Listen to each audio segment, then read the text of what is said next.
যে কোরআনে পাক শুধু তাফসীর করলেই এর মর্ম পরিপূর্ণ বুঝে আসে না। কোরআনে পাকের শুধুমাত্র মর্ম বলে দিলেই মানুষ পূর্ণাঙ্গভাবে বুঝতে পারে না, বরং কোরআনে পাক এটা হলো একটা প্র্যাকটিক্যাল কিতাব। কোরআনটা কি বললাম? এটা একটা প্র্যাকটিক্যাল কিতাব। যারা জেনারেল সাধারণ শিক্ষার লাইনে পড়াশোনা করেছেন তারা খুব ভালো করে জানেন যে বিজ্ঞান, যে সকল স্কুলে বিজ্ঞান শাখা আছে সেখানে কেমিস্ট্রি, পদার্থ বিজ্ঞান যদি পড়তে হয়, বুঝতে হয়, ল্যাবে গিয়ে প্র্যাকটিক্যাল করতে হয়।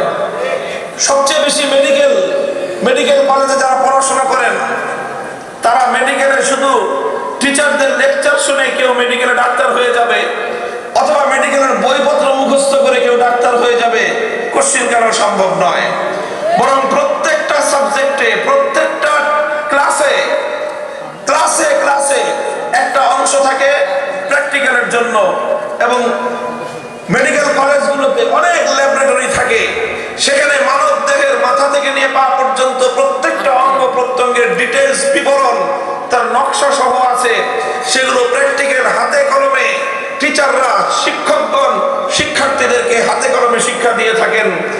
এইভাবে যদি প্র্যাকটিক্যাল না করা হয়, বই মুখস্থ করে লেকচার শুনে পৃথিবীর কোনো মানুষ কোনদিন ডাক্তার হতে পারে না। মেডিকেল সায়েন্স যেরকম প্র্যাকটিক্যাল একটা জ্ঞান, তার চেয়ে বেশি প্র্যাকটিক্যাল হলো আল্লাহর কোরআনে পাক। কোরআনকে উপলব্ধি করতে হলে, কোরআনকে বুঝতে হলে শুধুমাত্র কোরআনের ব্যাখ্যা শুনে, লেকচার শুনে পবিত্র কোরআন পূর্ণ বোঝা সম্ভব নয়, বরং কোরআনে পাকের প্র্যাকটিক্যাল অনুশীলন করতে হয়। কোরআনের অসংখ্য বিধান এমন রয়েছে যেই বিধানগুলো আল্লাহর নবী প্র্যাকটিক্যাল না দেখালে উম্মতের পক্ষে সেই বিধানগুলোর উপর আমল করা কোনোদিনও সম্ভব ছিল না। এই জন্য রাসূল আকরাম সাল্লাল্লাহু আলাইহি ওয়াসাল্লামের 3 নম্বর জিম্মাদারি হলো তালিমে হিকমাহ ওয়া ইউআল্লিমুহুমুল কিতাবা ওয়াল হিকমাহ।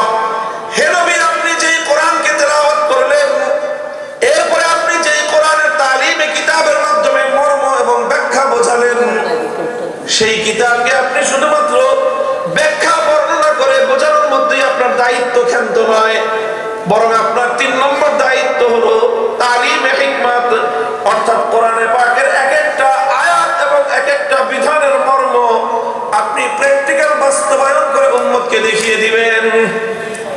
প্র্যাকটিক্যাল বাস্তবায়ন করে আল্লাহর পয়গম্বর কোরআনের বিধানগুলো দুনিয়াবাসীর সামনে উপস্থাপন করেছেন। শুধুমাত্র দৃষ্টান্ত হিসেবে ধরে নেন, আল্লাহর কোরআনের আয়াত নাজিল হলো আকিমুস সালাহ, সালাত কায়েম করো, নামাজ কায়েম করো। আল্লাহর নবী তেলাওয়াত করলেন, প্রথম দায়িত্ব পালন হলো।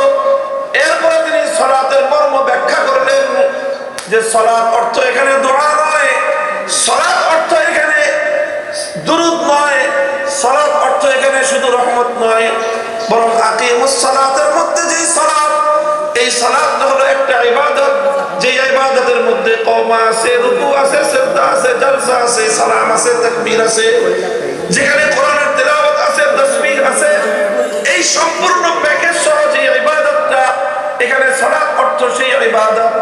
এভাবে আল্লাহর নবী মর্ম ব্যাখ্যা করে উম্মতকে বুঝিয়েছেন, কিন্তু নবীর দায়িত্ব ক্ষান্ত হয় নাই।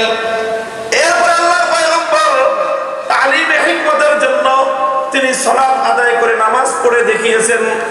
মদিনার মসজিদ নববীর মধ্যে আল্লাহর নবী মিম্বরের উপর দাঁড়িয়ে 2 রাকাত নামাজ আদায় করলেন। এরপরে সাহাবায়ে কেরামকে এবং তাদের মাধ্যমে কিয়ামত পর্যন্ত আনেওয়ালা উম্মতকে আল্লাহর নবী লক্ষ্য করে বললেন, সাল্লু কামা রাআইতুমুনি উসাল্লি। আমার উম্মত শুধুমাত্র আমার বক্তব্য শুনে নামাজ পড়বে না, শুধুমাত্র আমার হাদিসের বক্তব্য শুনেই নামাজ পড়বে না, বরং নামাজ কিভাবে পড়বে? সাল্লু কামা রাআইতুমুনি উসাল্লি। আমাকে তোমরা যেভাবে প্র্যাকটিক্যাল ভাবে নামাজ পড়তে দেখেছো, ঠিক ওভাবেই আমার নামাজ দেখে দেখে তোমরা নামাজের শিক্ষা অর্জন করবে।